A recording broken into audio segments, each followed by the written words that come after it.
कैसे आप 2025 के स्टार्ट से ही अपनी जर्नी शुरू कर सकते हो as a video editor. RTX 3060 Ti minimum editing वास्ते जरूरी होता जी। पीसी तुम अगर अफोर्ड कर सकते हो वीडियो एडिटिंग के लिए तो बहुत बढ़िया है। बट अगर मेरे को ट्रैवल करना है फिर लैपटॉप कर लो फिर। बट अगर मैं गरीब हूँ तो भाई फिर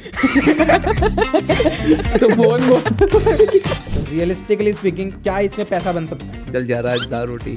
दाल रोटी तो नहीं, बहुत तुम्हारा तो शाही पनीर चल रहा है। ड्राई फ्रूट चल रहे हैं भाई। ड्राई फ्रूट चल रहे हैं। एक रील का पैसा है आधी रील का पैसा है भाई। फ्रीलांस जब मैं करता था मेरे दिमाग में वही रहता था कि यार अब क्लाइंट्स कब मिलेंगे, क्या होगा, इसको कितना चार्ज करूंगी, यार ये सारी चीजें आती थी। फुल टाइम में तुम्हें क्लाइंट्स नहीं ढूंढने पड़ते, तुम्हारा कोई प्राइसिंग का इशू नहीं है, तुम्हें मेन फोकस बस कंटेंट पे करना होता है। मेंटल पीस तो है, मेंटल पीस नहीं है, ऐसा कुछ नहीं है। ऐसा कुछ नहीं है। अभी फिल्में कमाती है रेवेन्यू इतना, तो उसमें से एडिटर को इतना मिलेगा ना। अब रील डायरेक्टली वो रेवेन्यू कमाती नहीं, स्पॉन्सरशिप मनी आएगा, वो भी बहुत टाइम के बाद। 10-15 हजार में से तुमको 500,000 रुपया देगा। ऐसा देखो कि जौन सी मार्केट में तुम जा रहे हो उस मार्केट के अंदर एक्चुअली में पैसा कितना है। तुम फंडामेंटल सीखो और जैसे एल कट जे कट है तो एल कट लगा कर देखो तुम एक बार कि हाँ कैसे वो फील दे रहा है, जे कट कैसे फील दे रहा है। दा विंची गैंग इधर चली जाए और प्रीमियर गैंग इधर चली जाए। कैप कट हूँ भाई मैं तो। तुम निकल जाओ भाई, तुम निकल जाओ भाई।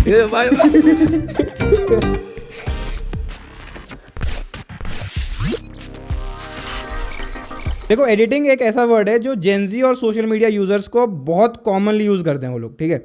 बट अभी तक किसी को एग्जैक्ट उसका पाथ नहीं पता, कॉज उसका कोई ट्रेडिशनल कोर्स नहीं है, उसका कोई ट्रेडिशनल स्कूल नहीं है जहाँ पे आप जाके एडिटिंग सीख सकते हो और अपना एक करियर बिल्ड कर सकते हो। ना ही किसी को ये पता है कि एक एडिटर का डे टू डे रूटीन कैसा होता है या फिर वो एक्चुअली एक सस्टेनेबल करियर है कि नहीं। तो इन सारी चीज़ों पे हम डिस्कस करने वाले हैं और साथ ही में कैसे आप 2025 के स्टार्ट से ही अपनी जर्नी शुरू कर सकते हो एज अ वीडियो एडिटर। और हमारे साथ है यहाँ पे दीपक, अमन और अमृत एंड माई सेल्फ लक्ष्य। दीपक कितना टाइम हो गया वैसे एडिटिंग चालू करे? 3 से 4 साल। और अभी मतलब लग रहा है मतलब सस्टेनेबल करियर ओवरऑल? कंफ्यूजिंग है, बीच बीच में लगता है कि हाँ भाई बेस्ट करियर चूज कर ले, कभी कभी लगता है कि नहीं यार कुछ और करना चाहिए। और ये यही तो रोकता है। यही तो पॉजिटिविटी लाता है। इसीलिए नहीं रोका अभी तक है करियर। एडिटिंग तो कब का छोड़ दूं भाई, पैसे ने रोक रखा है। और अमृत कितना टाइम हो गया? 2 साल। 2 साल। अमृत से इसके बारे में बात नहीं करेंगे, नहीं तो फ्लेक्स हो जाएगा उसका।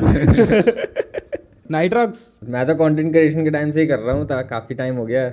अगर फ्रीलांसिंग करियर से देखोगे तो अभी जल्दी स्टार्ट किया था 3 साल पहले। बट अगर एडिटिंग स्टार्ट करने की बात करोगे तो पर्सनली खुद के कंटेंट को एडिट किया हुआ है तो मान के चलो 6 साल अपने खुद के कंटेंट को और एडिटिंग सीखते सीखते। इन्वेंट ही तुमने करी है एडिटिंग। तुम ही थे ना जो फ्रेम पे कैंची मार के कट लगाते थे।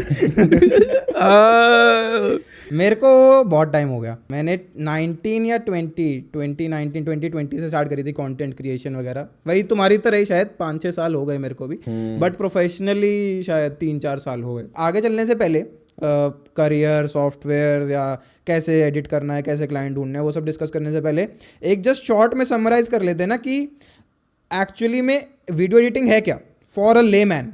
वीडियो एडिटिंग वही हो गया कि कोई क्लिप हमने कोई रिकॉर्ड किया, ठीक है, और उसको हमने मैनेज किया और एक कंबाइन करके और जो पार्ट हमको अच्छा नहीं लगा उसको लीड करके तो हमने कंपाइल कर दिया वो। ठीक है, तो ये एक लेयर हो गई। अब इसके ऊपर और कौन सी लेयर्स है? मतलब जैसे एक लेयर तो चलो हो गई कि हमने 15 क्लिप्स रिकॉर्ड करी थी, उनको साथ में जोड़ के एक स्टोरी बतानी है तो उनको कट करके लगा दिया कट रेजर टूल से, ठीक है। और उसके ऊपर और क्या होता है, टेक्स्ट आ गया थोड़ा बहुत, जैसे यहाँ पे अगर डाल देना जो एडिट कर रहा है ऐसा टेक्स्ट आ गया कुछ अलग अलग, और बैकग्राउंड म्यूजिक आ गया, इमोशन देने के लिए साउंड डिजाइन आ गया, कलर ग्रेडिंग हो गई, हटा के दोबारा लगा के दिखा देना। मेरे पे करना, मेरे पे। ये सबसे फन होएगा ना पॉडकास्ट एडिट करने के लिए। हाँ, और मोशन ग्राफिक्स। ओए मारियो, ओए ओए। किसी का फ्रेम ले लो और रोटोस्कोपिंग हो गई, बेसिकली कट आउट करना होगा किसी को, और उसके पीछे तुमने कुछ डाल दी चीजें, बैकग्राउंड इरेज करके। VFX हो गया भाई, ये देखो आग। अरे नहीं, ये सब मत करो, बहुत महंगा हो जाएगा पॉडकास्ट। अरे आग लगा भाई, इधर आग लगा देखो। और CGI भी हो गया, वो उधर रोबोट चल के आ रहे हैं। आग लगा देना यहाँ पे भाई, आग। ये पॉडकास्ट एडिट करने के लिए रेड चिलीज को हायर करना पड़ेगा, ठीक है। बेसिकली वही कि तुम फ्रेम्स पे जो भी मॉडिफिकेशंस कर रहे हो that is editing, but actually में जो अभी ये फील्ड है वीडियो एडिटिंग की, ये बहुत टुकड़ों में बट गई है, ठीक है। बहुत सारे अलग अलग वो हो गए, फॉर्मेट्स आ गए, montage editor, trailer editor, music video editor, content editor, और ये और कौन से हो गए, डॉक्यूमेंट्री एडिटर, और ये वानाबी एडिटर।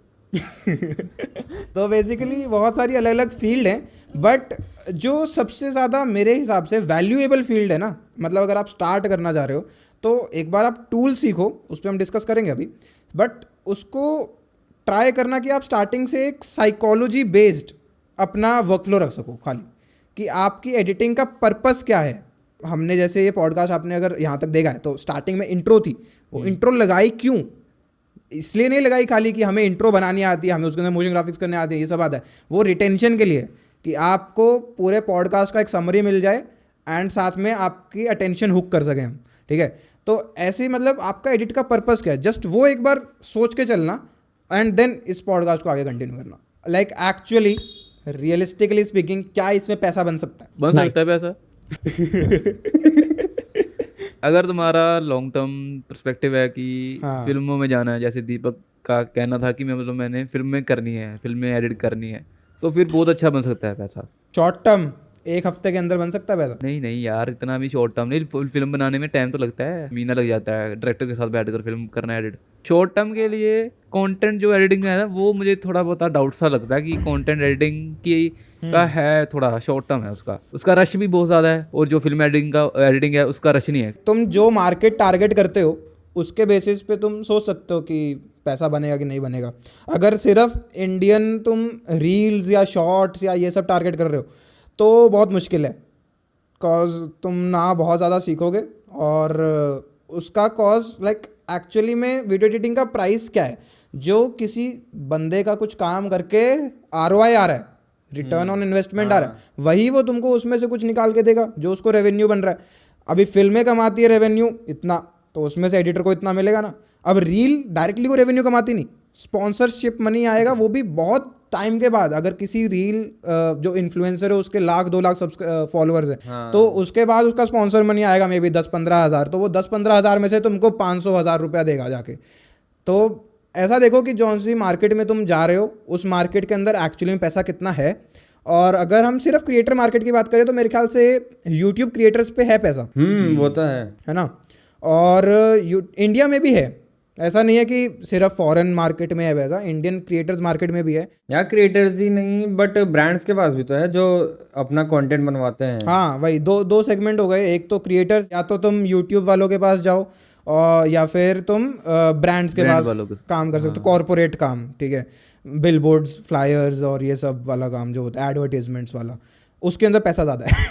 स्पेसिफिकली अगर देखा जाए तो कितने नीशेस है ऐसे एडिटिंग से रिलेटेड, हमको लिस्ट मिलेगी क्या इस चीज़ की?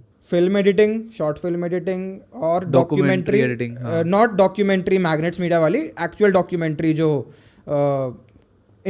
लाइव इंटरव्यू शूट करके डॉक्यूमेंट्री एडिटिंग करते हैं, ठीक है। म्यूजिक वीडियोस, ये सारी बिग प्रोजेक्ट वाली हो गई। यूट्यूब वीडियोस, गेमिंग वगैरह। यूट्यूब वीडियोस भी बहुत बड़ा टॉपिक है, उसको भी निश डाउन कर दो। और gaming editing, montages, highlights, YouTube video के अंदर कॉमेडी स्केचेस, आशीष चंचलानी, बीबी की वाइन्स जैसे, ठीक है, उसके अंदर भी एडिट चाहिए तुमको, SFX वगैरह करना पड़ता है। टेक वीडियोस भी बहुत चाहिए अब तो। चैलेंजेस, मिस्टर बीस्ट जैसे चैलेंजेस नहीं करता वो वैसे। ये सस्ती एडिटिंग तो है, तो प्रैंक वीडियो में सस्ती एडिटिंग होती है। प्रैंक वीडियो भाई, प्रैंक वीडियो जॉनरा ही याद दिला दिया पूरा। दूसरों की सामने भाई वो टी शर्ट लगा रहे हैं ऐसे करके। एप्पल की एडवर्टाइजमेंट जैसी वाली वीडियोस आ गई, नॉर्मल एड शूट करके उसके ऊपर कलर ग्रेड्स हो गया, थोड़ा मोशन डिजाइन हो गया, थोड़ा टेक्स्ट वगैरह हो गए, एंड दूसरी एडवर्टाइजमेंट्स टाइपोग्राफी, मेरे को मजा आया था वो बहुत बनाने में। Motion posters. अगर तुम कॉर्पोरेट काम कर रहे हो तो तुम एडिटर हो, लेकिन तुम ग्राफिक डिजाइनर भी हो, तुम्हें पता नहीं है। अरे कॉर्पोरेट्स में ना यार, पता है मैंने ना आज तक एक ही इंटर्नशिप करी है, एक दिन की एक्सपीरियंस है भाई। और वो उसमें एक बहुत बड़ी कंपनी थी, नाम नहीं बता सकता, बट पाइप्स की कंपनी थी एक बहुत बड़ी, और उनका काम आया था एक ही दिन का। और उसमें मैंने देखा कि उनकी कैसी वीडियोस बनती हैं, प्रेजेंटेशन वीडियोस। हमारी पाइप्स ऐसी हैं, हमारी पाइप्स में ये है, इसमें ये यूज़ होता है, इसमें मटेरियल यूज़ होता है, इसमें ये होता है, इसमें ये होता है, बस। मतलब पता नहीं वो वीडियो कौन देखेगा, वो वीडियो का क्या होगा मेरे को नहीं पता। मे बी उनके कंपनी के अंदर सर्कुलेट होगी वो वीडियो, बट वो वीडियो थी, ठीक है। और उस वीडियो के 60 टेक्स थे, 60। वो वीडियो कहाँ गई? नहीं दिखा सकता। वो मैं अपने काम में मानता ही नहीं हूँ। वो डली कहाँ? हमारा तो चलो छोड़ो, उनके पास कहाँ गई वो भी नहीं पता मेरे को। अभी मतलब एक बेसिक हमारे पास इन्फो है एडिटिंग की। अब आ जाते हैं एक्चुअल एग्जीक्यूशन पे, टूल्स, सॉफ्टवेयर्स, टेक्निकलिटीज़, ये सब, ठीक है। तो सबसे पहले सॉफ्टवेयर पे जाने से पहले भी क्या चाहिए, मतलब पीसी चाहिए, लैपटॉप चाहिए, मिनिमम क्या स्पेसिफिकेशंस चाहिए, एक बेसिक बता दो खाली। RTX 3060 Ti मिनिमम एडिटिंग वास्ते जरूरी होता जी। स्पेसिफिकेशन के लिए i5 पहले फोन, लैपटॉप या कंप्यूटर? पीसी। पीसी, पीसी, ठीक है। क्योंकि पीसी तुम अगर अफोर्ड कर सकते हो वीडियो एडिटिंग के लिए तो बहुत बढ़िया है। बट अगर मेरे को ट्रैवल करना है फिर लैपटॉप कर लो फिर। बट अगर मैं गरीब हूँ तो भाई फिर तो फोन अगर तुम सोच रहे हो वीडियो एडिटिंग का, तो फ़ोन में तुम सीख सकते हो कि जे कट कैसे लगता है, एल कट कैसे लगता है, बेसिक एडिटिंग टर्म्स की तुम कैसे कर सकते हो, सिनेमैटिक बार, उसमें भी थोड़ा सा होता है कलर का कि कलर थोड़े बहुत हम चेंज कर सकते हैं तो थोड़ा बहुत बढ़िया लगता है। अगर तुम उसमें सीख सकते हो, तुम सीख सकते हो। वैसे तुम लैपटॉप ले सकते हो या फिर कंप्यूटर ले सकते हो, इनमें से 2 चीज़ ले सकते हो अपने प्रेफरेंस के हिसाब से। अगर तुम ट्रैवल कर रहे हो तो तुम फिर लैपटॉप पर जा सकते हो, अगर तुम एक जगह बैठ कर काम कर रहे हो तो फिर पीसी ले सकते हो तुम बढ़िया सा। अगर मेरे को अभी पता नहीं कि मैं सीरियस हूँ इसको लेके कि नहीं, और मेरे को अभी सिर्फ ट्राई आउट करना है एक बार, मतलब लगा लो अगले 1-2 साल के लिए ट्राई करके देखता हूँ, टाइम है मेरे पास कॉलेज के साथ, तो मैं कितना इन्वेस्ट करूँ एक बार के लिए? 40-50 का आराम से आ जाता है लैपटॉप। जैसे मेरे क्लास में भी जो कॉलेज स्टूडेंट है कोडिंग करते, फिर भी उन्होंने मतलब 40-50 का लाया है, बेसिक लैपटॉप है, वो ले सकते हो तुम। ठीक है। कोई स्पेसिफिक ब्रांड? लेनोवो के अच्छे मैंने से देखा, लेनोवो की एक एलओक्यू सीरीज अच्छी आ रही है अभी। लेनोवो के हो गए, एसर के हैं। एसर नाइट्रो भी अच्छा है, एसर नाइट्रो की बहुत वो है मेरे ख्याल से, वेरिएंट्स हैं। ब्रांड तो चलो ठीक है, उसमें जो ब्रांड के इतना नहीं होता। मेन चीज़ उसमें जो कंपोनेंट लगा होता है, जैसे ग्राफिक कार्ड हो गया, ठीक है, उसकी टीडीपी कितनी होगी, और जो प्रोसेसर लगा होगा वो किस जनरेशन का है, या फिर किसका वो सपोर्ट करता है, या फिर कितने कोर हो गए, कितने थ्रेड हो गए, है ना, रैम कितनी है। एक बेसिक बता दो ना, एक लिख के बता देते हैं ना, एक बेसिक लाइक प्रोसेसर। देखो i5 12th जेन चल जाएगा? 14th जनरेशन चल रही है अभी जो लेटेस्ट है, वो तुम ले सकते हो। 14th पर 14 जनरेशन जनरेशन बहुत महंगी हो जाएगी। तो फिर तुम 12 से ले सकते हो। मैं मेन चीज़ क्या देखूं? प्रोसेसर देख लूं एक तो, कि थोड़ा सा मतलब मीडियम अच्छा खासा प्रोसेसर हो। कितना कोर? 8 कोर? 8 core 8 thread. जो मेरा वाला है जो 6 कोर 6 थ्रेड, वो बड़ी आराम से चला देता है। 6 कोर 6 थ्रेड मिनिमम है, वो चल सकता है आराम से। ठीक है। और ग्राफिक्स कार्ड कौन सा देखूं? ग्राफिक कार्ड एप्लीकेशन के बेस के ऊपर है। अगर premium pro after effect use कर रहे हो, आफ्टर इफेक्ट तो चलो 3D वाला है ना, तो फिर तुम जा सकते हो RTX 3050 तक। RTX 3050, हाँ ठीक है। और ग्राफिक्स कार्ड मतलब कितने GB? 4 GB, 6 GB? 4 GB ठीक है मिनिमम। 4 GB ना? हाँ, तुम अगर तुम गेम खेलना चाहो तो कभी मूड फ्रेश करना हो तो तुम खेल सकते हो उसमें। प्रोसेसर हो गया, ग्राफिक्स कार्ड हो गया। स्टोरेज मेरे ख्याल से बहुत लोग स्किप कर देते हैं और बाद में पंगा पड़ता है। लैपटॉप अगर ले रहे हो तो मेरे ख्याल से स्टोरेज का इशू आएगा उसमें बाद में, तो एक्सटर्नल स्टोरेज लेनी पड़ेगी। लैपटॉप में तो कम ही होती है स्टोरेज, 1 TB की लैपटॉप में चाहिए ही चाहिए स्टोरेज, क्योंकि उसमें जो टेम्परेरी फाइल बनती है ना सॉफ्टवेयर की, वो उसमें स्टक करती है फिर। और अभी अगर लेटेस्ट सब कुछ यूज़ करोगे तो SSD लोगे, NVMe SSD लो। और मेन चीज़ हमारी रहेगी रैम। हाँ, रैम कितनी? 16 मिनिमम? 16 मिनिमम, 32 बस जितनी मर्जी बढ़ा लो फिर आप। जितनी मर्जी उड़ा लो। 8 GB तो विंडोज 11 ही मांगती है ना। हाँ, वो पहले कहती है। 16 तो चाहिए हाँ, होगी 16 तो चाहिए। एटलीस्ट। साथ में एक काम करेंगे, ये एडिट पे यहाँ पे डाल देना एक कोई भी 2-3 लैपटॉप के ऑप्शंस डाल देना, लैपटॉप के जो इस 50 की रेंज के राउंड के हों, तो वो आप जाके ले सकते हो अगर लेना हो तो। और सिमिलर स्पेक्स में पीसी बिल्ड कर सकते हो। और अगर अभी जनवरी में देख रहे हो ये परचेज करने का, तो अभी अमेजोन और फ्लिपकार्ट पे वो कह रही है ना 26 जनवरी तक सेल आ रही है, तो वहाँ से देख लेना, तो शायद थोड़ा सस्ता पड़ जाएगा। उसका लिंक डिस्क्रिप्शन में डाल देना, ठीक है। तो ठीक है, अगर रिमोट वर्क करना है, ट्रैवल करना है, या फिर व्लॉग वगैरह एडिट कर रहे हो खुद ट्रैवल करके, तो लैपटॉप ले लो। नहीं तो long term actual work station तो डेस्कटॉप पे बनता है, कॉज उसके अंदर तुम्हें कोई लिमिट नहीं होती, बैटरी का कोई इशू नहीं होता, पावर का कोई इशू नहीं होता, सब कुछ मैक्स एफिशिएंसी मैक्स परफॉर्मेंस पे चलता है, उसके हिसाब से अपना चूज कर सकते हो। ठीक है, अभी आ जाओ सॉफ्टवेयर पे। दाविंची गैंग इधर चली जाए और प्रीमियर गैंग इधर चली जाए। कैप कट हूँ भाई मैं तो। तुम निकल जाओ भाई, तुम निकल जाओ भाई, किसी की फीलिंग्स हर्ट नहीं करना चाहेंगे हम, पर कैप कट का नाम नहीं लेंगे हम सॉफ्टवेयर की बात करते हुए। ठीक है, तो यहाँ पे दीपक का फ्रेम गायब कर देना, हम तीनों का रख देना फ्रेम। ऐसा मत करो भाई, मैं बोलना चाहता हूँ भाई, इसके पहले हमने जो वो किया है, भाई पागल हो गए कैप कट वाले, उनके औकात का भी नहीं है प्रीमियर पर अगर देखा जाए तो।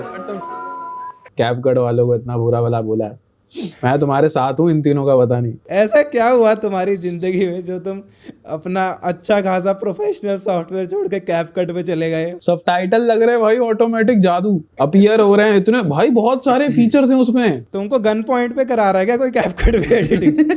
कैप कट भाई बेस्ट है, मतलब टॉप 3 सॉफ्टवेयर्स में आता है। और बाकी दोनों कौन से? काइन मास्टर और इनशॉट वीडियो, ये 2 ही गैंग्स है अभी। और मैं तो ये सजेस्ट करूंगा कि आप इनकी मार्केटिंग के पीछे मत जाना। अभी तक हम स्पॉन्सर्ड नहीं है, इसलिए हम अनबायस्ड ओपिनियन दे सकते हैं दोनों पे। मतलब डाविंची करता है स्पॉन्सर, मैं बोल रहा हूँ डाविंची की साइड ले रहे थे। हाँ, दाविंची वालों ने अगर हमें खरीद लिया तो फिर हम प्रीमियर की बातें नहीं कर पाएंगे ज़्यादा। हाँ, तो ठीक है। एडोबी एक पूरा इंटरफेस है, पूरा एक अपना इकोसिस्टम है। तो अगर आप एडोबी का कोई एक सिंगल 1-2 सॉफ्टवेयर भी यूज़ करते हो तो आपको बाकी सब भी एडोबी का अच्छा लगने लग जाएगा, क्योंकि वो सेम यूआई डिज़ाइन, सेम सारा पैलेट, एप्पल वालों की तरह दिमाग लगाया है। हाँ, तो अगर जैसे फोटोशॉप पे कुछ बना रहे हो वो सेम तुम्हारा प्रीमियर में घुस जाएगा, वो आफ्टर इफेक्ट्स की लेयर्स में चला जाएगा, तो बहुत ईजी वर्क फ्लो बन जाएगा। बट एडोबी बहुत क्रैश करता है, बहुत ज़्यादा। उसकी नई पॉलिसी भी आई है ना। हाँ, उसके लिए वाला पॉडकास्ट देख लेना, पॉडकास्ट दे लेना।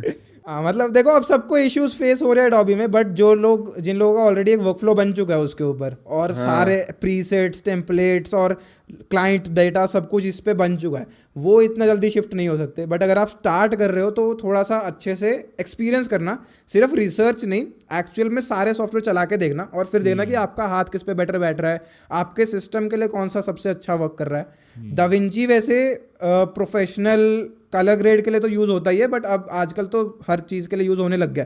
मे भी उनका मार्केटिंग बहुत ज़्यादा अच्छी हो गई। और कोई सॉफ्टवेयर इसके अलावा? प्रीमियर प्रो हो गया, आफ्टर इफेक्ट हो गया, फाइनल कट प्रो हो गया, अगर तुम एप्पल में कर रहे हो एडिट। मैक में कर रहे हो तो हाँ, फाइनल कट यूज़ कर सकते हो। बट वैसे अगर हम जॉब वाइज देखें, अगर मेरे को आगे चल के लोगों के साथ काम करना है, टीम प्रोजेक्ट्स पे काम करना है, तो मैं किसकी साइड जाऊँ? स्टैंडर्डाइज तो आई गेस एडोबी सॉफ्टवेयर हो ही गए ना अभी, इंडस्ट्री स्टैंडर्ड्स वही हैं, या फिर अगर तुम फिल्म्स एडिट करते हो तो मेरे ख्याल से एविड मीडिया कंपोजर है। हाँ, एविड मीडिया कंपोजर। और अगर तुम कंटेंट टीम्स के साथ काम कर रहे हो, मान लो for example Mister Beast, Beer Biceps, इनकी किसी टीम्स के साथ काम कर रहे हो, तो मोस्ट लाइकली प्रीमियर प्रो का ही वर्कफ्लो चल रहा है मेरे ख्याल से सब जगह। अरे एविड मीडिया कंपोजर एक्चुअली बहुत वास्ट टॉपिक है, मतलब किसी को पता नहीं है उसके बारे में, हमने भी कभी यूज नहीं किया, हमें बस पता है। बट सारे फिल्म मेकर्स वही यूज करते हैं। वहाँ पता नहीं उसका मैंने इंटरफेस देखा, बहुत कॉम्प्लेक्स है। एविड मीडिया कंपोजर अपने इंस्टाग्राम हैंडल पर वो भी करता है कि मतलब कोई मूवी है ना एडिट हुई तो उसका वो टाइमलाइन भी करता है पोस्ट, उसकी टाइमलाइन दिखाता है। हाँ, और क्या क्या हो रहा है वहाँ पे, जोकर वोकर सब वहीं पे हो रही हैं। और उसका टाइमलाइन सॉर्ट ऑफ थोड़ी प्रीमियर जैसी है, कलर भी थोड़े से प्रीमियर जैसे हैं टाइमलाइन के, बट मेरे ख्याल बहुत कॉम्प्लेक्स है। तुम्हें एक सिंपल सा क्लिप को एक्सटेंड वगैरह करने के लिए भी काफी कुछ करना पड़ता है। यूजर इंटरफेस बहुत वो है पुराने तरीके का वो, लेकिन लार्ज डेटा बहुत अच्छे से हैंडल कर लेता है। जैसे अभी हमें इशू नहीं आ रहा था कि पॉडकास्ट 2-2, 3-3 घंटे के हैं तो प्रीमियर की टाइमलाइन लैग हो जाती है, जबकि फोन की फुटेजेस हैं। बट एविड वगैरह ऐसे हैं कि वो तुम्हारी फाइल्स को सिर्फ सोर्स करते हैं खाली। आई गेस वो वही लोग यूज करते हैं ना जो प्रोफेशनल्स बहुत सालों से हैं। अच्छा, इसके अंदर से मेरे को एंट्री लेवल पे किस पे जाना चाहिए, एंड देन मैं क्या सोचूं आगे चल के किसकी तरफ जाऊं? मतलब शुरू प्रीमियर से करूं देन आफ्टर इफेक्ट्स पे जाऊं, या फिर शुरू ही आफ्टर इफेक्ट से करूं? शुरू ही प्रीमियर प्रो से करो, वो बेसिक सा है, वो इजी होगा क्योंकि उसके रिसोर्सेज बहुत अवेलेबल है यूट्यूब पर, तुम्हें हर जगह रिसोर्सेज मिल जाएंगे, तुमको गाइड करने वाला हर कोई मिल जाएगा। DaVinci Resolve भी अभी राइजिंग में है, उसके भी रिसोर्सेज अभी लोग क्रिएट कर रहे हैं बहुत अच्छे अच्छे। तो इतने ज़्यादा प्रीसेट्स वगैरह नहीं है ना उसके भी available। इतनी ज़्यादा वो नहीं है, रिसोर्सेज जो तुमको गाइड करे अच्छे तरीके से वो नहीं है। और उनका इकोसिस्टम है। इकोसिस्टम तो नहीं है उनका अभी। दाविंची का एक बेनिफिट ये है ना कि तुमको प्रीमियर, आफ्टर इफेक्ट्स, फोटोशॉप या अलग अलग यूज़ करना पड़ता है। दाविंची के अंदर ही फ्यूजन मिला हुआ है तुमको, तो वो इंटीग्रेटेड ही है, तुमको सॉफ्टवेयर लीव नहीं करना पड़ेगा। बट इसके चक्कर में फिर वो ऑप्टिमाइजेशन थोड़ी कम हो जाती है उसकी। आफ्टर इफेक्ट्स पे तुम काफ़ी हाई एंड VFX बना सकते हो एंड देन उसको प्रीमियर में इंपोर्ट कर सकते हो। दाविंची में बनाने जाओगे तो तुमको और बेटर सिस्टम स्पेक्स चाहिए होंगे। अडोबी की कम्युनिटी बहुत बड़ी है, आई तुमको उससे रिलेटेड टेम्पलेट्स वगैरह मिल जाएंगे हर एक इस पे, ये क्या नाम है, वेबसाइट्स वगैरह पे उसके ट्यूटोरियल्स मिल जाएंगे, प्लगइन्स मिल जाएंगे, सारी चीजें मिल जाएंगे। भी कर सकते हो बहुत सारी चीजें भाई, इधर नीचे अमृत का नंबर डाल देना। बड़ा है, कम्युनिटी बड़ी है उसकी, मतलब मिल जाएगा तुमको उससे रिलेटेड बहुत सारी चीजें। तुमको कुछ भी डाउट भी होगा तो तुम्हें ऑलरेडी उसका कुछ ना किसी ने पूछ रखा होगा। हाँ एक्चुअली भाई ये मीडिया ब्राउजर गायब हो गया, इसका क्या करूं?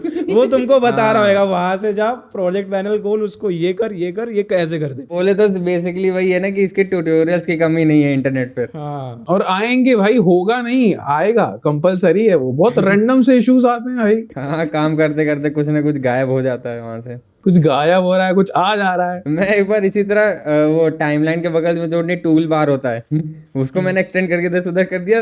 दीपक कह रहा है ये कैसे कर दिया? लक्ष्य कह रहा था तो ये तो होता ही नहीं है। अरे वो है ही नहीं, उसका कुछ उठाने का ऑप्शन ही नहीं है उसको। मैंने उसका ट्यूटोरियल सर्च किया, वो मिला ही नहीं उससे रिलेटेड कुछ। इसने बता दिया भाई अभी तुम बनाओ इसका ट्यूटोरियल। अरे एक बार ये हुआ था, मेरा टाइमलाइन चल रही है, प्रीमियर में प्लेबैक देख रहा हूँ, वो जो उसकी ब्लू लाइन होती है ना, टाइमलाइनर वाला पॉइंटर, वो चल ही नहीं रहा। टाइमलाइन चल रही है, वो चल नहीं रहा। मैं ऑनलाइन गया, 10 चीजें देखी। एक बंदा कहता प्रोजेक्ट को राइट क्लिक करके क्लोज पैनल करो और फिर से ओपन पैनल करो, हो जाएगा, और हो गया। और मैं कह रहा हूँ ये क्यों है, ये किस कारण है? तुम सीख जाओगे। अरे तो ये रैंडम चीज वैसे मैंने बताई थी ना, तो मैं तुम्हारे घर पे था तो ग्लिच होता था फ्रेम वीडियो का। तो मैंने कहा बस उसको मतलब फुल स्क्रीन से नॉर्मल मिनिमाइज करो, मैक्सिमाइज करो, फिक्स है। प्रीमियर में इशू है, बहुत बग्स हैं, बग्स बहुत हैं इसमें। बट यही है चारा आखिरी, और क्या है।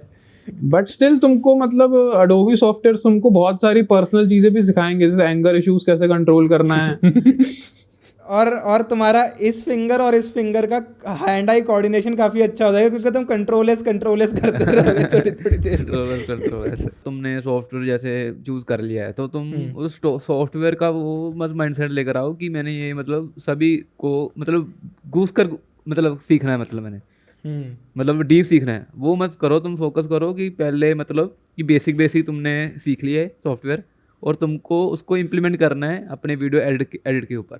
फंडामेंटल सीखो ना बेसिकली। तुम फंडामेंटल सीखो और तुम पूरा डीपली तुम अपने सीख जाओगे तुम अपने करियर में। अब हमको भी कुछ चीज़ें नहीं पता प्रीमियर प्रो की, वो भी हमको जैसे दीपक उस दिन बता रहा, अरे ये ऐसा भी होता है तो मुझे ये पता चला। तो ऐसी चीज़ें आ जाती हैं, अपने आप समझ आ जाती है, अपने आप वो टाइम के हिसाब से वो आ जाती है। बस तुम ये मत माइंड सेट लेके आना ना मैं महीना मतलब डीपली सीख रहा हूँ हर टूल का, बेसिक फंडामेंटल सीखो और सीधा तुम वीडियो एडिट करना चालू करो। मैं ये सजेस्ट करूंगा कि तुम सॉफ्टवेयर ट्यूटोरियल्स मत देखना स्पेसिफिकली, घंटे 2 घंटे वाले। एक बार खाली 10-15 मिनट का देख लो, यूजर इंटरफेस से यूज टू हो जाओ, एंड उसके बाद तुम जो बनाना है वो बनाना चालू करो। और फिर उसमें जो चैलेंजेस आएंगे ना वो एक एक करके फिर उससे रिलेटेड सर्च करना कि अच्छा ये टेक्स्ट डालना है, टेक्स्ट की एनिमेशन कैसे करूं, how to animate text in Premiere Pro. ये सारा अपना करोगे तो तुम्हारी जर्नी बेटर रहेगी। बिकॉज मैंने पर्सनली इसी तरीके से सीखा था। खुद जब प्रॉब्लम्स ढूंढने जाओगे ना तो बाकी और अदर प्रॉब्लम्स भी मिल जाती हैं बीच में। हाँ, तुम मिसमराइज हो जाओगे बहुत सारी चीजों में कि तुम ट्यूटोरियल सर्च करोगे ना, बहुत सारी चीजें सीखने के लिए तुम कंफ्यूज हो जाएंगे कि सीखना क्या है। कोई टाइपोग्राफी सिखा रहा है, कोई कलर ग्रेडिंग सिखा रहा है, कोई ये सिखा रहा है, मोशन ग्राफिक्स वगैरह सिखा रहा है।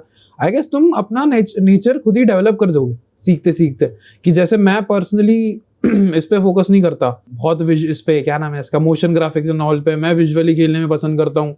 अमृत है, उसको ज्यादा चाहिए, हाँ भाई मोशंस वगैरह चाहिए, कोई साइकोलॉजी लगाता है। तो अब तुम नेचर खुद ही फाइंड आउट कर दोगे, एक बार बस इंटरफेस से यूज्ड हो जाओ, उसके बाद बस कर लो एडिट जो तुम्हें करना है, धीरे धीरे खुद ही पता चल जाएगा। जितना ज़्यादा हो सके उतना प्रैक्टिकल पर फोकस करो, वो बट ट्यूटोरियल मत देखो, उसको इम्प्लीमेंट करो। हाँ, एक प्रोडक्ट बनाओ फाइनल। हाँ, जैसे एल कट जे कट है तो एल कट लगा कर देखो तुम एक बार कि हाँ कैसे वो फील दे रहा है, जे कट कैसे फील दे रहा है। उससे फिर ये पता चल जाएगा ना कि कहाँ पे कट नेसेसरी है, कहाँ पे नहीं है। और मेरे ख्याल से अगर कोई अब जाके स्टार्ट कर रहा है वीडियो एडिटिंग, तो उसको खुद का कंटेंट बनाना शुरू करना चाहिए ना, थोड़ा बहुत। और नहीं तो क्या। अगर कंफर्टेबल हो तो बना लो, क्योंकि मेरे को ना ये लगता है कि एज एन एडिटर तुम्हें अगर रॉ फुटेज ढूंढने में ही बहुत ज़्यादा टाइम एंड एफर्ट लग जाएगा ना, तो तुम अपना दिमाग एडिटिंग पे ज़्यादा नहीं लगा पाओगे। तुमको ये ढूंढते टाइम लग जाएगा, भाई ग्रीन स्क्रीन फुटेज कहाँ से निकालूं, क्या करूं। स्टिल उसके रिसोर्सेज हम कुछ बता देंगे, यहाँ पे वेबसाइट्स डाल देना जो फ्री, वो स्टॉक फुटेजेस वाली वेबसाइट डाल देना, तो उससे तुम आइडिया ले सकते हो, उधर से फुटेजेस उठा के थोड़ा बहुत ग्रेडिंग वगैरह एक्सपेरिमेंट कर सकते हो। म्यूजिक तुम यूट्यूब से फ्री कॉपीराइट वाले उठा सकते हो, देख सकते हो, ट्राई कर सकते हो। एस्पेक्ट्स मिल जाते हैं, सब कुछ मिल जाता है, प्रोवाइड हो जाता है फ्री में, तुम ट्राई कर सकते हो वो। हर बिगिनर यूट्यूबर और कंटेंट क्रिएटर ने तो ऐसे ही किया है, सीखा है खुद अलग से ग्रीन स्क्रीन के फुटेज निकालना। अगर तुम खुद इतना कंफर्टेबल हो कि तुम एक्चुअल क्रिएट कर पाओ, जस्ट एक टॉकिंग हेड वीडियो ही क्रिएट कर लो ग्रीन स्क्रीन लगा के और फिर रिप्लेस कर पाओ, उसमें तुम ज़्यादा सीखोगे, बिकॉज तुमको एक्चुअल शूट का भी समझ आ जाएगा कि शूट के टाइम मेरे को क्या चीज़ें ध्यान देनी है, ग्रीन स्क्रीन पे रिंकल्स नहीं आने चाहिए, वो सारी चीज़ें तुम फिगर आउट कर पाओगे और तुम एक होलिस्टिकली बेटर फिल्म मेकर बन पाओगे। तो ठीक है, तुम्हें अभी तक टूल समझ आ गया एंड तुम थोड़ा बहुत सीखने लग गए, टूल के साथ यूज टू हो गए, तुमको महीना 2 महीना हो गया अभी एडिट करते हुए। अब जाके आता है तुम्हारा पोर्टफोलियो। ठीक है, अब पोर्टफोलियो मैं सजेस्ट करूँगा कि तुम ऐसी डायरेक्टली 50 चीज़ें मत बनाने बैठ जाओ। जैसा अमृत कह रहा था कि एक निश फाइंड आउट करने का ट्राई करो जिसमें तुमको इंटरेस्ट आ रहा है, एंड ऐसी निश देखना जिसमें थोड़ा बहुत पैसा हो, और उसके अंदर अपने शॉर्टलिस्ट कर लो सॉर्ट ऑफ ड्रीम क्लाइंट्स, कि अगर मेरा निश है डॉक्यूमेंट्री एडिटिंग, तो मेरे ड्रीम क्लाइंट्स हो गए मैग्नेट्स मीडिया, जेम्स जानी, उनकी वीडियोस देखो, उनका रेफरेंस उठाओ एंड वैसा कुछ क्रिएट करने का ट्राई करो, भले शॉर्ट वर्जन में 30 सेकेंड्स, 40 सेकेंड्स, 1 मिनट, एंड उससे रिलेटेड 5-6 पीसेस बनाओ और उसको एक फोल्डर में डालो, डॉक्यूमेंट्री एडिट्स। ठीक है, अब तुम मैग्नेट्स मीडिया को तो डायरेक्टली रीच आउट नहीं कर पाओगे, बट उनसे रिलेटेड जो छोटे चैनल्स हैं 10K 20K 50K सब्सक्राइबर्स वाले, उनको रीच आउट करके तुम ये भेजोगे तो वो तुम्हें क्विकली हायर कर सकते हैं, बिकॉज तुम्हारी स्पेशलिटी है इस चीज़ में। जब सीख रहे हो उस टाइम तो सारी चीज़ें सीखो, मोन्टाज एडिटिंग सीखो, व्लॉग एडिटिंग सीखो, म्यूजिक वीडियो सीखो, बट जब पोर्टफोलियो बनाओगे और अप्लाई करोगे कहीं पे या किसी को रीच आउट करोगे लिंक्डइन पे, तो वहाँ पे निश बेस्ड अपना फोल्डर बना के ही शेयर करना, मैं तो ये सजेस्ट करूँगा। पोर्टफोलियो में जैसे वेबसाइट में होता है कि रील्स वीडियो होगी, टॉकिंग हेड वीडियोस होगी, यूट्यूब की डॉक्यूमेंट्रीज वीडियो होगी, मोशन ग्राफिक्स वीडियो होगी, ऐसे करके तुम ट्राई कर सकते हो। हाँ, मतलब देखो, जब तुमको वैरायटी दिखानी है तो तुम 4-5 अलग अलग चीज़ें दिखा दो, और जब तुमको एक्चुअल पता है कि हाँ मेरे को यही काम करना है और मेरे को ये काम आता है अब अच्छे से, या मैं इतनी सीख लूँगा इसको अच्छे से, तो उसका एक स्पेसिफिक फोल्डर बना के वही अप्लाई करना। गूगल ड्राइव में प्लीज़ मत करना उसमें एडिट, तो वो गूगल ड्राइव का क्या होता है कि कभी तुम मतलब लिंक शेयर नहीं करते हो, वो प्राइवेट से पब्लिक नहीं कर पाते हो, तो फिर जो क्लाइंट होगा तुम्हारा वो फ्रस्ट्रेट हो जाएगा तुमसे कि भाई क्या है कि तुमने प्राइवेट नहीं किया। इतना इमिटेट ही कर दिया भाई, क्या है। ठीक है, हाँ देखो, वही ना, पोर्टफोलियो के टीयर्स होते हैं ना अलग अलग, जैसा हमने पहले भी डिस्कस करा था कि ऐसा Behance पे पोर्टफोलियो होता है, ड्राइव पे पोर्टफोलियो होता है, और फिर आता है अपना पर्सनल साइट विक्स वगैरह पे बना रहे हैं लोग पोर्टफोलियो, तो वो अच्छा लगता है, मतलब इंडिविजुअल पोर्टफोलियो बनाओ अगर। बट अगर तुम सिर्फ स्टार्ट ही करो, महीना 2 महीना हुआ है अभी चालू करोगे, तो खाली अगर तुम्हारे पास अच्छा खासा ड्राइव पे अरेंज्ड फोल्डर्स हैं, 4 फोल्डर्स, उसके अंदर 4-4 वीडियोज़ ईच, वैसे बहुत ज़्यादा ही है, 1-2 वीडियोज़ रखना, कॉज कोई क्लाइंट बैठ के तुम्हारा 1.5 घंटे का काम नहीं देखेगा।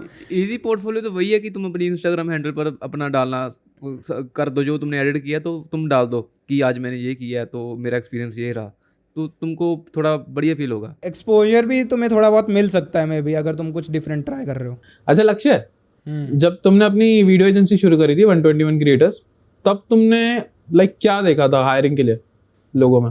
मैं तो खुद ही बिगिनर था, पहली बात, मेरे पास जो क्लाइंट्स थे वो भी बिगिनर्स ही थे, तो मेरे को लेकिन बहुत मुश्किल आई थी वैसे हायरिंग में, कॉज उस टाइम पे इतना एडिटिंग वो भी नहीं थी, पीक पे भी नहीं थी, और ना ही किसी को इन्फॉर्मेशन थी ज़्यादा, तो मैंने मोस्टली ट्रेन ही किए थे, हम सब ने एक दूसरे को ट्रेन किया काफ़ी अच्छे से।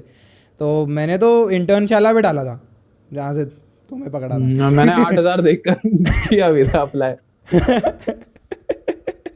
हाँ, तो वही कि ऐसे ही रैंडम वही प्लेटफॉर्म्स पे डाला था, इंटर्नशाला पे, लिंक्डइन पे, और वो इंडीड है एक, उस पे Discord डाली पे। थी हायरिंग। डिस्कॉर्ड पे मुझे पकड़ा था हाँ, तुमने। डिस्कॉर्ड से अमृत को पकड़ा था। और ये नाइट्रॉक्स तो तो nepotism नाइट्रॉक्स से तो आया है। नेपोटिज्म से आया पुराना स्ट्रीमर दोस्त था। बस मेरे को प्रॉब्लम वही आई थी ना एडिटिंग में, बिकॉज देखो मैंने जैसे खुद एडिटिंग करी हुई है काफ़ी, और मैंने एक क्लाइंट के लिए एक सर्टेन स्टाइल एस्टैब्लिश कर दिया, बट जितने एडिटर्स आ रहे थे वो सारे मतलब रैंडम, मतलब वो कोर्स से सीखे हुए एडिटर्स थे कि ग्रीन स्क्रीन रिमूव कर देंगे जी, और कैरेक्टर इंट्रो बना देंगे, फ्रीज फ्रेम कर देंगे, स्लो मोशन फास्ट फॉरवर्ड कर देंगे, वही बेसिक पोर्टफोलियो होता है ना जो सबका, वैसा सा था सबका। और देखो उनको अमृत क्या बोल रहा है तुम। उनको ट्रेन करना बहुत मुश्किल था, बिकॉज उनको वो स्टाइल सिखाना, साइकोलॉजी, रिटेंशन, यूट्यूब एनालिटिक्स, ये सारी चीज़ें सिखाना, फिर मोशन डिज़ाइन सिखाना, वो सब बहुत इशू था। बट अब तो बहुत इजी हो गया है, अब तो मतलब एवरेज जो बिगनर है उसके लिए भी मोशन डिज़ाइन करना काफ़ी आसान हो गया, बिकॉज रेफरेंसेस बहुत सारे आ गए हैं। बट अभी भी वैल्यू मेनली उसी पोर्टफोलियो की होगी जिस पोर्टफोलियो के अंदर एक्चुअल सब्सटेंस होगा। तुम्हें सिर्फ अपना टूल का स्किल सेट दिखा के कोई नहीं हायर करेगा, अब वो टूल तो एआई कर देगा काम खत्म तुम्हारा। देखो मैंने पोर्टफोलियो तो बना लिया, ठीक है, एडिटिंग सीख कर, और मैं मतलब क्लाइंट अगर मतलब देखना हो तो क्लाइंट को मतलब कैसे अप्रोच करूँ कि मैं मतलब आपके साथ काम करना चाहता हूँ। क्लाइंट्स का यार एक्चुअली पता है, जब हम भी कर रहे थे ना वो टाइम पे, इवन दो बहुत सारी चीजें पता नहीं थी हमको एडिटिंग से रिलेटेड, तब भी क्लाइंट्स फिगर आउट करना हार्ड था, बिकॉज बहुत सारी चीजें आ जाती थी कि कितना चार्ज करना है, बिकॉज हमको अपना ही वर्थ नहीं पता था वो टाइम पर। और अभी कंपटीशन आ गया, तो इवन दो तुम अच्छे से अच्छा काम भी कर रहे हो, स्टिल तुम्हें नहीं पता तुम्हें चार्ज कितना करना है, क्लाइंट को बस नॉलेज नहीं है उस चीज की, तो बहुत सारी प्रॉब्लम्स आती हैं। फुल टाइम करना है कि फ्रीलांस करना है ये भी नहीं पता। हाँ, बहुत लोगों को सिक्योरिटी चाहिए होती है कि नहीं मुझे फुल टाइम चाहिए, बहुत लोगों को फ्रीलांस करना पड़ता है। हमारे पास है ना वही, जैसे दीपक और अमन तुम दोनों अभी वो कर रहे हो, फुल टाइम कर रहे हो, और अमृत और मैं फ्रीलांस कर रहे हैं, तो क्या लाइक डिफरेंसेस क्या क्या आ जाते हैं? कॉज मेरे ख्याल यही दो ऑप्शन है, इसके अलावा और कौन सा ऑप्शन है? एजेंसी, तो मैं एजेंसी एंड फ्रीलांस कर रहा हूँ, ठीक है, अभी तो पॉज कर दिया थोड़े टाइम के लिए। ये 3 ऑप्शंस हैं, इसके अंदर क्या डिफरेंसेस आते हैं? फ्रीलांस में ये तुम्हें मिलती है कि तुम जब मर्जी एडिट कर सकते हो, बेसिकली तुमको डेडलाइन से पहले देना होगा वीडियो। तुम जब मर्जी उठो, खाओ पियो, ऐश करो, तुम्हारे ऊपर है। और फुल टाइम का यही बताएंगे, बताओ भाई। फुल टाइम में आई डोंट थिंक तुमको इतना दिमाग चलाना रहता है बिजनेस वाले एक्सपेक्ट पे, कॉज फ्रीलांस जब मैं करता था मेरे दिमाग में वही रहता था कि यार अब क्लाइंट्स कब मिलेंगे, क्या होगा, इसको कितना चार्ज करूंगी यार, ये सारी चीज़ें आती थी जो प्रॉब्लम फेस करनी पड़ती थी। फुल टाइम में आई डोंट थिंक ये सारी चीज़ें हैं, बस तुम्हें अपना कंटेंट पर ज़्यादा वो फोकस करना होता है कि हाँ अब ये चीज़ मेरे पास आई है, अब ये चीज़ मुझे कैसे बनानी है, कितना यहाँ पे डेडलाइंस पे ज़्यादा फोकस होता है। कि देखो फुल टाइम में क्या है कि फुल टाइम में तुम्हें क्लाइंट्स नहीं ढूंढने पड़ते, तुम्हारा कोई प्राइसिंग का इशू नहीं है, तुम्हें मेन फोकस बस कंटेंट पे करना होता है कि ये आया मुझे ऐसे तैयार करके देना है जैसा कहा गया है। एक लिमिटेड पॉइंट रहता है, कम एफर्ट्स रहते हैं कि एक जगह तुम्हें दिमाग लगाना है। मेंटल पीस तो है। हाँ, मेंटल पीस नहीं है, ऐसा कुछ नहीं है। ऐसा कुछ नहीं है। अच्छा, एग्जिस्ट ही नहीं करता एडिटिंग की बात ही नहीं है। तुम एडिटिंग की बात नहीं कर रहे, तुम इन जनरल कह रहे हो, मेंटल पीस ही नहीं है। बट एक और मैं ये चीज़ जोड़ना चाहूँगा, देखो मैं पॉजिटिव नेगेटिव साइड दोनों बता रहा हूँ कि फुल टाइम में तुम्हें इधर स्ट्रेस तो नहीं देना पड़ता कि नए क्लाइंट्स ढूंढने हैं, प्राइसिंग पे ध्यान देना है। फुल टाइम में मुझे लगता है कि क्रिएटिविटी बहुत कम होती है, बहुत लिमिटेड चलना पड़ता है, और फ्रीलांसिंग में क्रिएटिव फ्रीडम काफ़ी ज़्यादा होती है। तुम्हारे पास फ्रीलांस में प्रोजेक्ट ऑप्शन बहुत अलग अलग होते हैं ना, तुम बहुत सारे क्लाइंट्स के साथ काम कर रहे हो। और फुल टाइम में ये भी है कि तुम क्लाइंट्स को बहुत सारी चीज़ें ऐसे है कि जिससे तुम समझा नहीं सकते या डील नहीं कर सकते जिस बात को। बट फ्रीलांसिंग में क्या होता है कि तुम क्लाइंट के साथ वो डिस्कस करके तुम अपने डिज़ाइंस को ये सब पे बात कर सकते हो, कम्युनिकेट कर सकते हो उसे अच्छे से, मतलब क्रिएटिव वे पे तुम काम कर सकते हो ज़्यादा तरीके से। ये एक बहुत बड़ा इश्यू है शायद, मतलब वही जो मैंने भी नोटिस करा है अपने 4-5 साल के करियर में, कि जब तुम फ्रीलांस कर रहे हो तो तुम क्लाइंट और एडिटर साथ साथ हैं। जब तुम फुल टाइम कर रहे हो, भले तुम बहुत अच्छे एडिटर्स हो, भले तुम बहुत अच्छा काम करते हो, बहुत अच्छे से कम्युनिकेट करते हो, बट स्टिल एक हायरार्की बन जाती है। बहुत बढ़िया यार, तुम्हारा एम्प्लॉयर तुमसे ऊपर हो ही गया एक तरीके से, कॉज तुमको उसको डेली 8 घंटा रिपोर्ट टाइम देना है, तुमको उसको डेली एक ही बंदे से डील करना है या एक ही मैनेजर से डील करना है, तो उसमें एक हायरार्की तो बन जाती है। फ्रीलांस के अंदर तुम्हें एक सेंस ऑफ सिक्योरिटी होती है कि ये क्लाइंट नहीं रहा तो कोई नहीं, उससे बात कर लूँगा मैं वही कि मे बी शायद सीखना भी थोड़ा सा कम हो जाता है फुल टाइम में। फुल टाइम में। तुम चैलेंजेस कम ले पाओगे ना, क्योंकि एक कंपनी एक ही तरीके का काम कर रही है। फ्रीलांस में तुमको अपॉर्चुनिटी मिलती रहती है और तुमको नए नए प्रोजेक्ट मिलते हैं और तुमको न्यू न्यू चैलेंजेस भी फेस होते हैं कि बढ़िया भाई ऐसे ऐसे करके ये भी चीज़ें होती है। बट अमृत फ्रीलांस है, सिक्योर है। अगर तुमको बिजनेस आता है, अगर तुमको एडवर्टाइजमेंट करनी आती है, अगर तुमको आउटरीच करनी आती है तो फ्रीलांसिंग तुम्हारी बेस्ट चॉइस है। लोग कर रहे हैं यार। मेरा हमेशा से जब भी मैं इस चीज़ की बात आती है कि ये लॉन्ग टर्म में सही है कि नहीं करियर, तो इंडिया के बेसिस पे देखता हूँ तो मुझे आज ही छोड़ने का मन करता है। बट अगर एडिटिंग ही पूरा ये जितनी भी फील्ड है लाइन है, बट अगर वही चीज़ इसी सेम चीज़ को मैं अगर फॉरेन के उसमें देखता हूँ तो मुझे लगता है कि यार लोगों ने कितना प्रोफेशनल बना के रखा है इस चीज़ को। तब मैं सोचता हूँ कि आखिर ये मतलब क्या क्यों है इतना डिफरेंस। वही है, जैसे मैं अपना एक्सपीरियंस अगर शेयर करूं एज एन एजेंसी, तो मैं नहीं कहता, टीम ओनर, तो इंडिया का अभी प्रोफेशनल माइंडसेट बहुत बहुत बेसिक स्टेज पे है, बहुत रूडिमेंट्री है। कोई भी प्रोफेशनल नहीं है इधर, क्लाइंट से लेके एडिटर तक। एंड यहाँ पे अब ये कि इसको नेगेटिव लेने के बजाय अगर तुम इसको एज एन अपॉर्चुनिटी देखो ना, जो मैंने देखी कि प्रोफेशनलिज्म सब में बहुत कम है। तुम अगर प्रोफेशनल हो गए तो तुम्हारी वैल्यू बहुत बढ़ गई। अगर तुमने टाइम पे काम देना शुरू कर दिया, तुमने क्लाइंट को एक्चुअली में क्लाइंट कंसीडर करना शुरू कर दिया रादर देन राजा या फिर सर या फिर ये सब, तो तुम्हारी वैल्यू बहुत बढ़ जाएगी और तुम जो चीज़ बोलोगे उसकी रिस्पेक्ट रखी जाएगी। तो वही है कि अगर तुम ये तो जैसे बहुत आगे जाने वाली बात होगी, मतलब 1.5-2 साल बाद की बात है, बट अगर इस माइंडसेट से तुम स्टार्टिंग से चलो अपने पोर्टफोलियो बनाते टाइम से लेके क्लाइंट आउटरीच तक ही, तो तुमको एक अच्छा पुश स्टार्ट मिल जाएगा। बिकॉज तुम्हें समझ आ जाएगा कि मैं कहाँ हूँ इस फील्ड में, मैं कहाँ लायक करता हूँ। अगर मैं जस्ट एक एम्प्लॉई हूँ किसी के अंडर, तो मैं कितना ही मांग लूँगा या मैं कितना ही चार्ज कर लूँगा या मैं क्या ही अपनी बात रख लूँगा। बट अगर तुम्हें एक्चुअल में अपनी वैल्यू रियलाइज़ हो जाती है कि हाँ तुम्हारे एडिट करे बिना वो कंटेंट वर्क नहीं करेगा, वो कंटेंट नहीं जा सकता ऑनलाइन, तो तुम्हें अपनी वैल्यू रियलाइज हो जाएगी। एंड देन तुम जो चार्ज करना चाहते हो वो तुम कर सकते हो, एंड जो क्रिएटिव फ्रीडम तुमको चाहिए वो तुम्हें मिल जाएगी। अपनी कॉन्फिडेंस चाहिए होता है यार इस फील्ड में। मतलब अगर तुम फर्स्ट लेवल से भी आ रहे हो ना, तो तुम्हें कॉन्फिडेंस चाहिए होता है साथ में।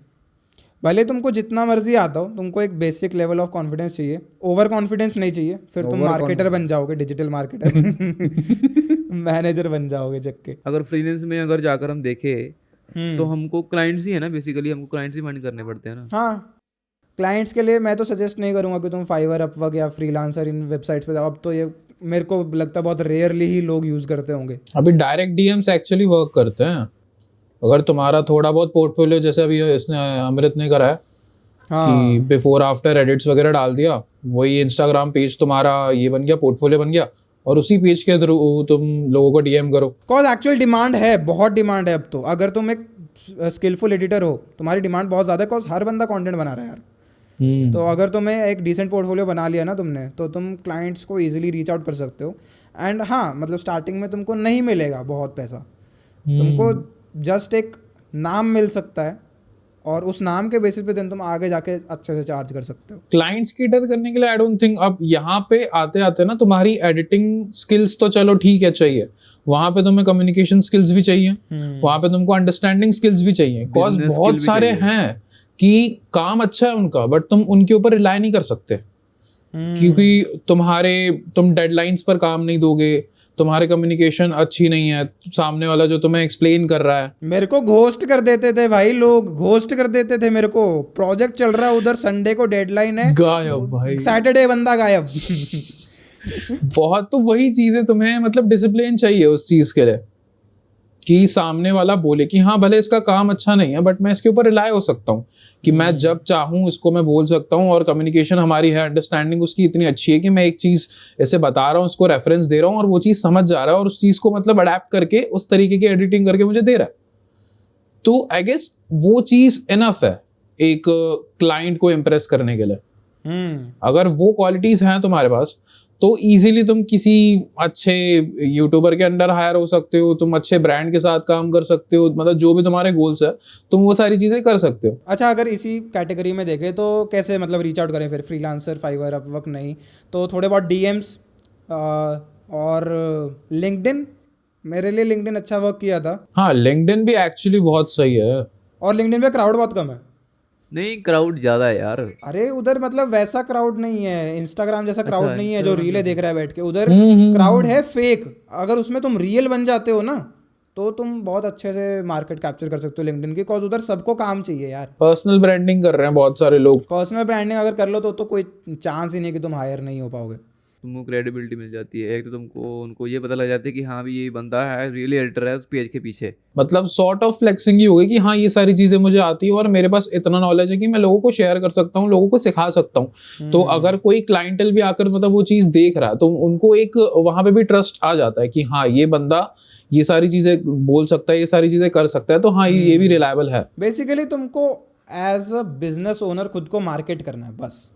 अगर तुम एक फ्रीलांसर बनना चाहते हो, फुल टाइम करना चाहते हो तो क्या ऑप्शन दो? आई गेस एक इनिशियल स्टेज के लिए फुल टाइम जॉब करना बहुत सही है कि अगर तुम कंफ्यूज हो, तो मैं नहीं समझ रहा कि मैं कहाँ से स्टार्ट करूँ। हम लोग ने इवन तो पूरा एक्सप्लेन कर दिया सारी चीज़ें, बट स्टिल तो मैं नहीं समझ रहा कि मुझे करना क्या चाहिए। तुम सीधा जाके एक फुल टाइम जॉब हायर कर, ये मतलब फुल टाइम के लिए हायर हो जाओ। हाँ, वहाँ पर ही मतलब सारे तुम्हारे सीनियर्स होंगे, तुम्हें कोई भी डाउट आएगा तो तुम उनसे पूछ सकते हो, वो सारी चीज़ वो लोग तुम्हें हेल्प कर देंगे। तुम्हारे पास काम खुद ही आएगा, तुम्हें वो काम सीखना है। अगर तुम्हें नहीं आ रहा तुम ट्यूटोरियल्स देखो या पूछो, मतलब वहाँ पे तुम्हें चीज़ें अपने आप सीखने मिल जाएंगी। बिजनेस एक्सपेक्ट नहीं सीखने मिलेगा, बट स्टिल जो तुम काम कर रहे हो वो चीज़ें तुम्हें सीखने मिल जाएगी। फिर वो एक्सपीरियंस को लेकर तुम बाद में जाके एडवांस कर सकते हो। उसके बाद तुम्हें फ्रीलांस करना है, फ्रीलांस जाओ, बिजनेस कम्युनिकेशन, ये सारी जो भी चीज़ें सीखनी है तुम्हें सीख सकते हो बाद में। अगर तुम्हारे ट्राई आउट ही करो यार तुम फ्रीलांस और फुल टाइम। क्योंकि जैसे देखो मेरा फुल टाइम में अच्छा नहीं बना इतना वर्कफ्लो, मैं फ्रीलांस ही कर रहा हूँ अभी। फिर मैं तो उसमें मेरा अच्छा खासा चल जा रहा है दाल रोटी। दाल रोटी तो नहीं, बहुत तुम्हारे तो तुम वेज हो ना, तुम्हारा तो शाही पनीर चल रहा है। प्रोटीन चल रहा है, प्रोटीन। हाँ, वो दिखाना डब्बा प्रोटीन का। वो भाई उधर पड़ा है, ड्राई फ्रूट चल रहे हैं भाई। ड्राई फ्रूट चल रहे हैं। ब्रांड ब्रांड जुबाओ, ब्रांड जुबाओ। ड्राई फ्रूट चल रही है भाई, देखो दिख रहा है भाई। बड़ा भाई ये कितना एक रील का पैसा है इसमें? आधी रील का पैसा है भाई, 30 सेकंड। देख रहे हो? मतलब फुल टाइम एक्चुअली बहुत कॉम्प्लिकेटेड है और हमें लगता है कि हाँ मतलब कॉर्पोरेट है कि हाँ फुल टाइम करना है एडिटिंग में, तो एक ही है, उसमें भी सब जॉनरास है। जैसे तुम ये यूट्यूबर के अंडर हायर हो सकते हो, एक बहुत जेनेरिक होता है 9 to 5 एडिटिंग से रिलेटेड, वहां पे मतलब 10-12 एडिटर लाइन से बैठे हुए हैं और तुम्हारे पे काम आ रहा है बल्क में। अरे वो तो भाई वो तो फैक्ट्री वर्कर्स है वो। हाँ, वो लेजिट वही है, वो लोग को रोबोट ही चाहिए कि उनके पास 10 से 15 वो हैं फॉरेन क्लाइंट्स हैं। अरे मैं तुमको बताऊं, अभी हम के साथ काम कर रहे हैं ना, यहाँ पे जितने मैं नाम लूंगा ना वो म्यूट बीप कर देना। तुमने देखा है? हाँ देखा, सुना है।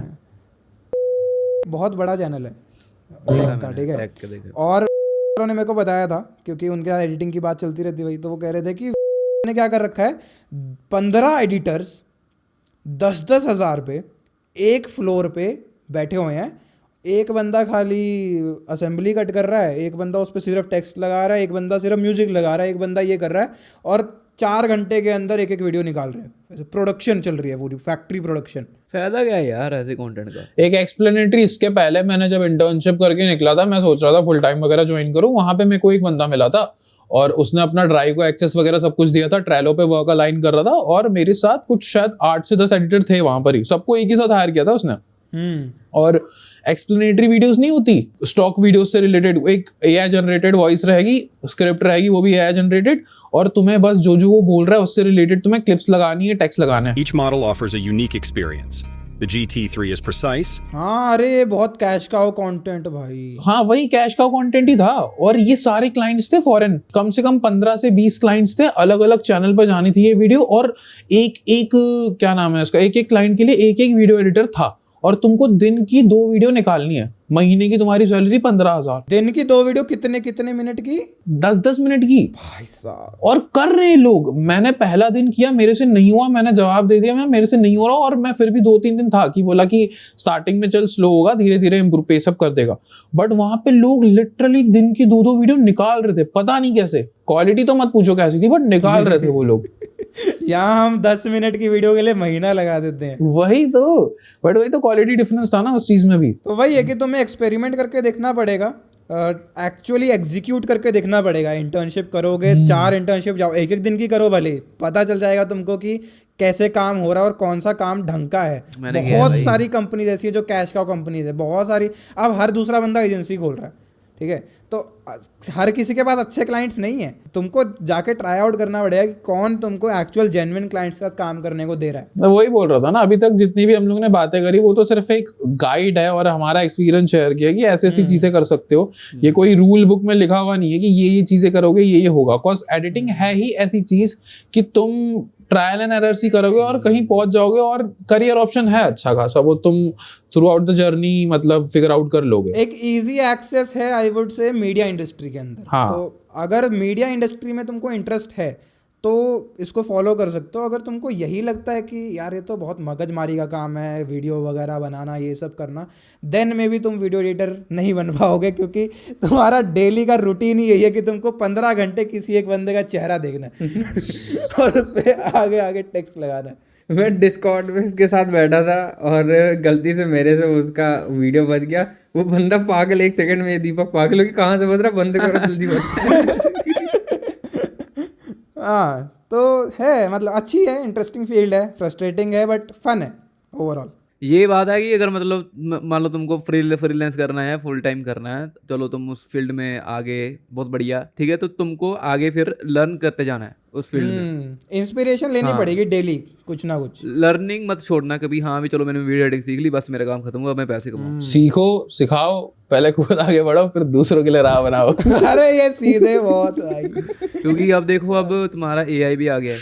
हाँ, तुम अगर एक दिन रुक गए, अब नहीं करा काम, अगले दिन कैपकट ले आएगा वो फीचर। तुमको कोई ना कोई चीज़ सीखनी पड़ेगी, साथ में कुछ स्किल इंप्रूव करना पड़ेगा, आगे कुछ चीज़ नई सीखनी पड़ेगी, तो फिर तब जाके तुम्हारा फ्यूचर सिक्योर है। वो सीखने के लिए क्या करें? कलागुरु का पॉडकास्ट देखें। हाँ, हमारे पॉडकास्ट देखो भाई। Like basically ever learning field है और तुम्हारा लर्निंग वाला ग्राफ कभी रुकने वाला तो है नहीं। तुम अभी फ्रीलांस कर रहे हो, मे बी फुल टाइम करोगे, देन आगे जाके एजेंसी बिल्ड करने का ट्राई करोगे अपना। तो ओवरऑल अगर तुम्हें बिजनेस में इंटरेस्ट है, मीडिया इंडस्ट्री में इंटरेस्ट है, तो इस फील्ड को इजीली एक्सेप्ट कर सकते हो। ऑनेस्टली एडिटिंग में मत आओ, कंपटीशन बहुत है। सही बात है, कॉम्पिटिशन बहुत ज़्यादा है। हमें ही देख लो। अभी हम पॉडकास्ट बंद हो गए मारने वाले एक दूसरे को। लोग पैसे देते हैं पॉडकास्ट बनाने के लिए, हमें गन पॉइंट पे बना के पॉडकास्ट बनाया जा रहा है। कल्ट है भाई, लेकिन एडिटिंग लेजिट। लोग चाहते हैं कि दूसरा बंदा भी एडिटर बने। पैसे के पीछे मत आना भाई एडिटिंग में, तुम्हें पहले बता दूँ, तुम बहुत पागल हो जाओगे अगर तुम पैसे के पीछे आ रहे हो इस फील्ड में। जो पैशन ना दे पैसा, वो पैशन नहीं कहलाता, तो पैसे के पीछे अपने आप भागने लग जाओगे। तो पैशन लेके आओ ताकि तुम्हारा पैशन भी मर जाए। इस बात की डिटेल के लिए पिछले पॉडकास्ट में जाइए जिसमें व्यूज नहीं आए सब। ठीक है भाई, बाय बाय। मिल जाएगा। काट रिकॉर्डिंग काट। 2.5 घंटे हो गए, इसका एडिट कौन कर रहा है? वो अर्पित वाला का देखा है, वो ये जो वीडियो देख रहा है उसकी में आ गई, इधर जो वो प्रमोशन आ रहा है उसकी भी में आ गई, ये जो एडिट कर रहा है ना उसकी में आ गई। लर्निंग करो और न्यू स्किल देखो कि हाँ ये कैसे हो सकता है, जो तुम इंस्पिरेशन ले सकते हो कि ये उसने कैसे एडिट किया तो मैं कैसे एडिट करूँ। क्या ले सकते हो? क्या बोला तुम भाई? इंस्पिरेशन। भाई एंटिसिपेशन पता है कुछ तो अलग ही बोला भाई एक तो इसने। दीपक जिस तरह हंस रहा भाई, ऐसा ईवल वाली लाइट लगाई। मेरे को आधे टाइम दीपक को देख के लग रहा है कि भाई ये बंड है। मतलब अगर तुमने एडिटिंग सीख ली ना, तो तुमको ऑलवेज लर्न करते रहना है कुछ ना कुछ।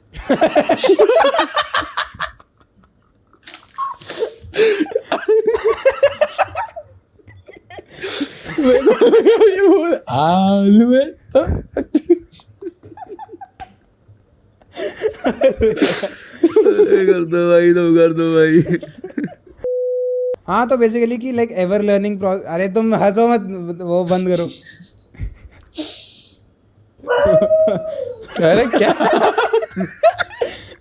क्या हुआ? ये कौन कुत्ते की बात आई भाई?